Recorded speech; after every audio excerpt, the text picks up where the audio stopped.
him picking a rookie guy that's accelerating more than anybody would have thought is unbelievable. But I don't think we would have seen this talent until year 2, maybe year 3. And everybody's like, oh, we could have gotten Mitchell. No, even if we got Mitchell, he probably would have got 5-6 minutes a game like Luke did and be where we're at. I don't see it. I think the coach on Utah knows how to use him and used him well, and that's why he's a stud of what he's doing. That's why he's dominating the series right now. It's 1-1 with Houston. But it's like, come on, people. I don't think you guys would realize what Mitchell would have done had he been with the Pistons. He would not be a stud. Let's just speak the truth. It is what it is. A tomato's a tomato. Am I lying? I mean, seriously. No, I tend to think you're right. I think the same thing. Going back to Larry Brown with Darko. I mean, Larry Brown was kind of the same way. He wasn't going to develop the rookie. He had his veteran-laden team. He had a team that was ready to compete. A team that won 4 straight years of 50 wins or whatever it was. That was a team ready to go. He's not going to waste his time by throwing in some rookie from that you have no idea what he's going to do. And Darko was, he's like, I was over in my head, blah, blah, blah. That you could tell was a mistake. But Donovan Mitchell over Luke, I mean, I would love to have Donovan Mitchell now when I'm seeing what he's done. I didn't like the Luke pick back then, but how do we know he would have been that stud? Martin, talking about I know you don't want to talk to me. I know you wanted to ignore me. I'm very hurt. I'm very hurt by that, but that's okay. I was giving you a hard time. That's asinine, man.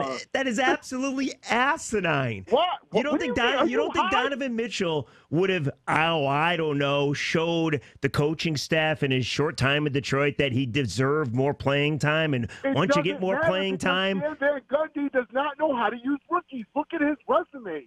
The guy does not know how to use rookies. He's been like. I mean, Martin, who are you talking about? Like Stanley Johnson? You want to compare Stanley Johnson to Donovan Mitchell? There's some guys that the writing's on the wall, and once you get him in the training camp, you realize, wow, guy's pretty good. Oh yeah, let's try him at a game. But at what point do you think you would have figured that out? Early on. Listen, guys, I don't like Stan Van Gundy. I think he's done a lousy job. But the one thing I think that Stan Van Gundy and his coaching staff is capable of is realizing talent, right? When they have it right on their own team. So I don't buy that for a second.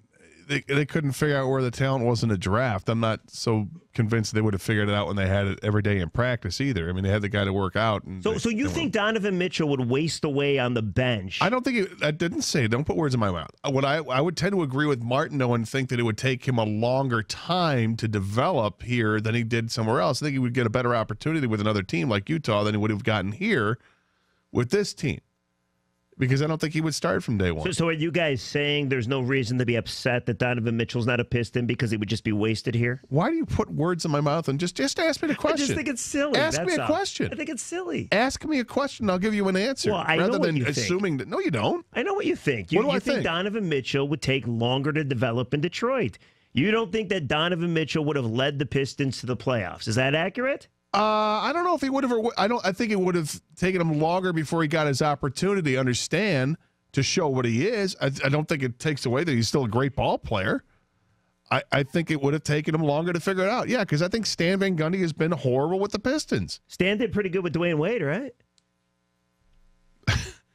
I mean, taking a lottery pick and being forced to use it on an awful team compared to a team that you don't think is awful because you've been part of it for a couple of years is different. I mean, forgive me, but the Pistons didn't make the playoffs last year, correct? Right, but so if you get a guy in the first round, Jeff, what year was this for Stan Van Gundy? His 4th year with the Pistons? Correct, yes. Okay, so he's been with this team for 3 years. He has an idea of what he's got and what he knows he's got. Yeah, no, call me crazy, I guess, but I don't think that he would have given him that opportunity to be the guy from day one. I don't.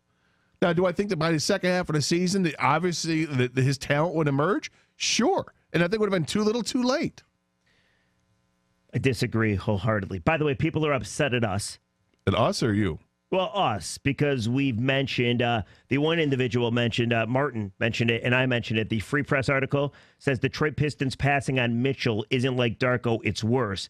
And people are upset because we did not give the writer's name. So that was Sean Windsor. Sean Windsor who wrote that article, and that's in the Free right now.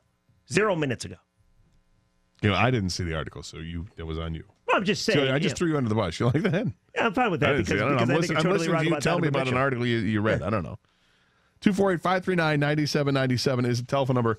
All right, here's a ticket text I have to address because it's just killing me. We all know I'm terrible at math, right? Sure, yeah. Okay. This ticket texter sent this one in. The Tigers are on pace to have 81.5 wins this year.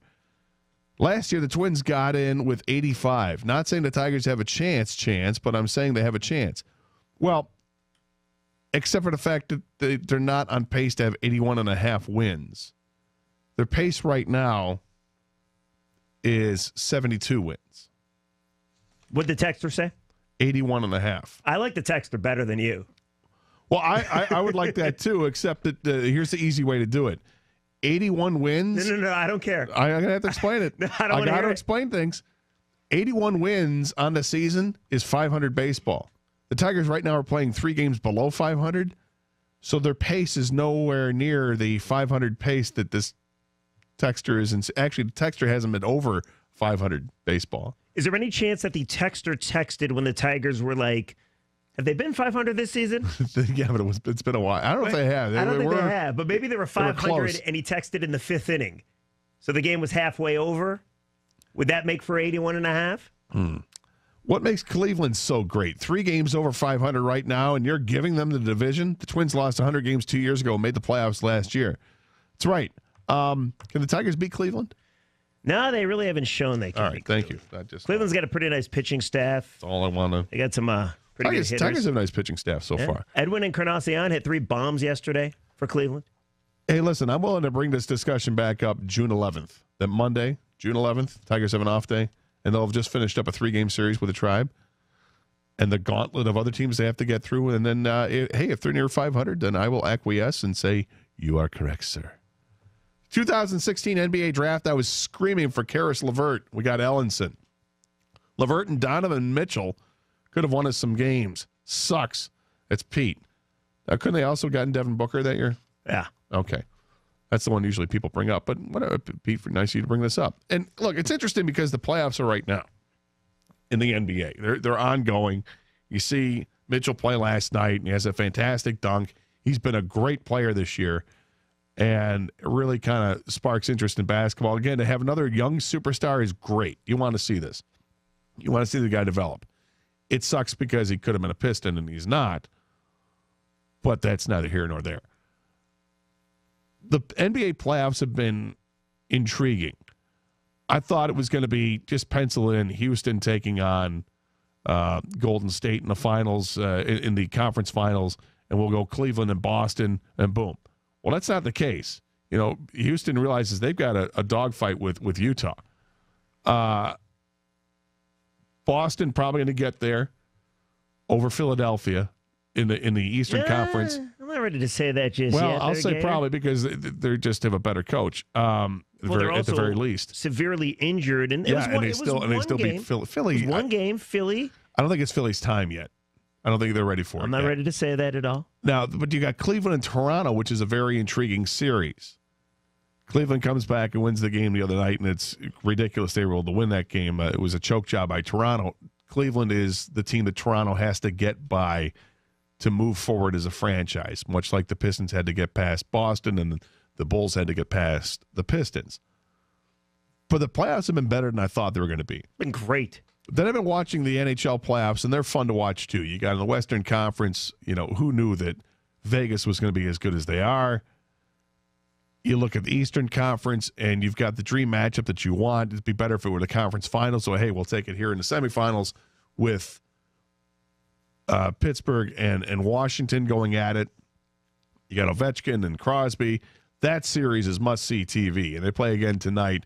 You've got guys that are getting suspended because of devastating hits. You see Sidney Crosby may or may not have spit at one of the one of the Capital players. Ovechkin scores in overtime. A lot of fun. I know that hockey fans and basketball fans don't really get along, but let's bring them out. Start bragging about it. Which playoffs have been better? The NBA playoffs or the NHL playoffs? And which one is going to end up being better when all is said and done this year? 248-539-9797.